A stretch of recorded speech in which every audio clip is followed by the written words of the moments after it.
Sonic CD was released for the Sega CD. New features include full-motion video cutscenes animated by the same team behind Dragon Ball Z, a time-traveling mechanic inspired by Back to the Future.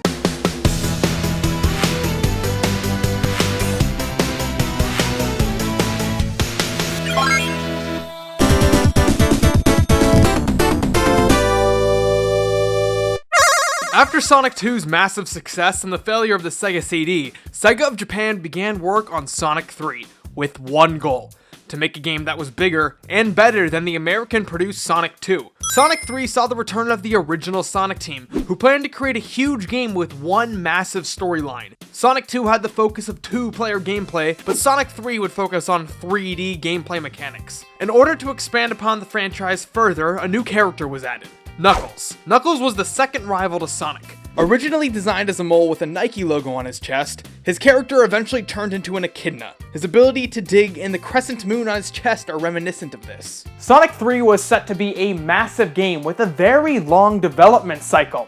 However, Sega of America was actually able to secure a toy promotional line at McDonald's in order to promote the game. A hint, they're at McDonald's in the $1.99 Sonic 3 Hamburger Happy Meal.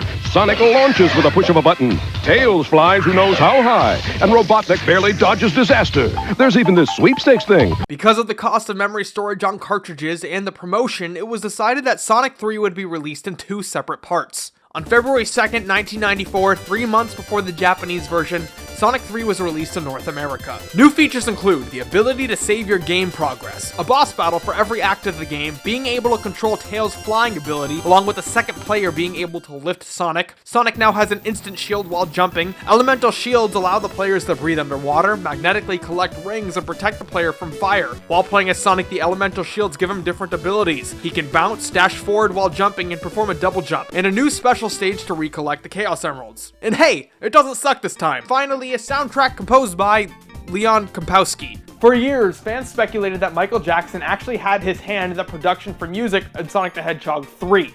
Michael Jackson was on record as being a big Sega and Sonic the Hedgehog fan, and even had his own game on the Sega Genesis. And whenever he would take guest appearances on TV shows, he would often not be credited with his real name.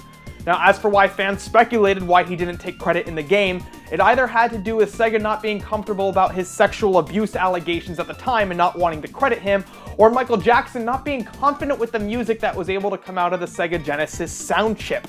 Now, after years and years of speculating, fans comparing rhythms in Sonic the Hedgehog 3's music to Michael Jackson's songs, it was finally confirmed in January of this year that Michael Jackson indeed had his hand in the production of music for Sonic the Hedgehog 3.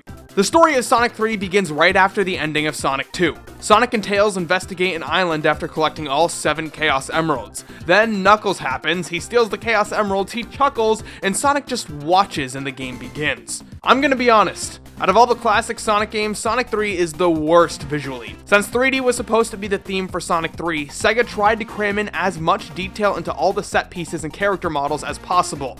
Now, as nice as this endeavor was, it took the flat and sleek design from Sonic 2 and made everything look more bubbly and cutesy. Angel Island Zone, being the first level, sets the stage for the rest of the game. Instead of being about building up speed, Sonic 3 attempts to heighten the sense of adventure. There's swinging vines, secret passages, and a special stage. On top of that, the game's cinematic moments aren't there to make you feel like you're going fast, but they're there to add to the adventure in the story. You falsely encounter the first boss halfway through Act 1, and it sets fire to the stage. The rest of the act is the island burning. After you beat the boss, instead of the screen going black and starting Act 2, the screen transitions to the right and it continues right on ahead. Act 2 continues with the stage on fire, but it also plays around with the tropical island theme. There's a large waterfall in the middle of the act, so there's tons of little ponds everywhere, slowing you down if you fall into them. Afterwards, you run past a jet that's letting out bombs.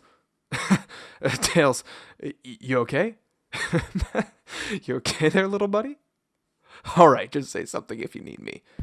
After that, you see Robotnik in the background before finally reaching the first proper boss. In Sonic 3, the first act boss will always be a large, unmanned robot, and the second is always Robotnik himself. You beat him and Knuckles flips a switch which sticks Sonic and Tails into the depths of Hydro City Zone. When playing as Sonic, a majority of Hydro City Zone's water portions are mandatory. There is no learning how to get past them, you just do it. Act 1 is filled with conveyor belts, moving platforms, and enemies that blast balls at you. The color palette is yellowish brown, green, and blue. Act 2 starts off with the stage collapsing to the right as Sonic attempts to escape before getting crushed. The level is full of slides and moving cubes as opposed to straight water portions. The color palette transitions to purple and blue. Knuckles screws at you yet again, and you face Dr. Robotnik, leading you into Marble Garden Zone. Marble Garden Zone picks up the speed a little bit with downhill momentum, but also contributes to the feeling of an adventure, with Indiana Jones-esque booby traps and puzzles. Even the amount of spikes here is ramped up.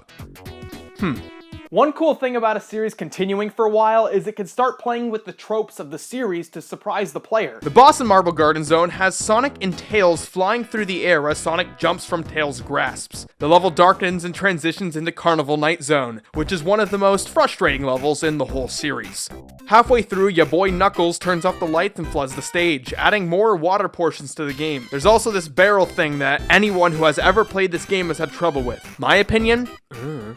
Ice Cap Zone starts off with Sonic snowboarding down a hill and crashing into the bottom of the stage and getting covered with snow. As regular Sonic, this level is a nice cold breeze, but as Super Sonic, a lot of the platforming elements become difficult.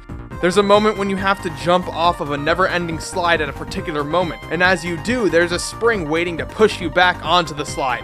As Super Sonic, you have less precision, so any light push in one direction will send you flying. The second act takes place outside more, but also has more water portions in a bottomless pit. The highlight of this level is undoubtedly the music.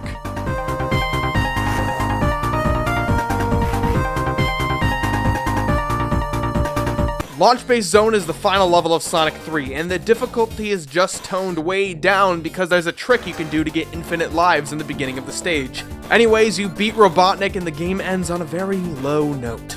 Sonic 3, when compared on its own, is nowhere near as being as good as Sonic 2. The game slows itself down for cinematic moments, and the visual style is too cartoony for its own good. It excels in making the game feel like an adventure, but ultimately fails to capture a similar feeling to Sonic 2. However, it did improve on a lot. The game feels really connected, with all the levels leading into one another. Tails is now a different character than Sonic, and the special stages aren't only way better in Sonic 3 when compared to Sonic CD or Sonic 2, but they're also much more accessible, with multiple portals in each stage. You don't have to search the whole stage to find them, because you're likely to run into them by the time you reach Launch Base Zone. Sonic the Hedgehog 3, when compared on its own, is nowhere near as good as Sonic the Hedgehog 2.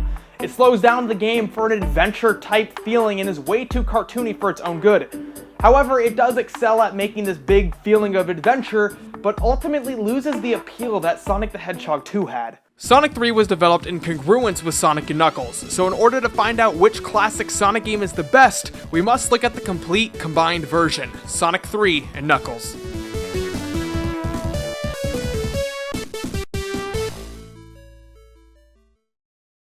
Hey, whoa, if you want to use some lock-on technology and see the complete version of this video, head over to my Facebook page in which I post a Sonic 3 and Knuckles review with an early version of my Sonic and Knuckles review, which will be posting on YouTube next week.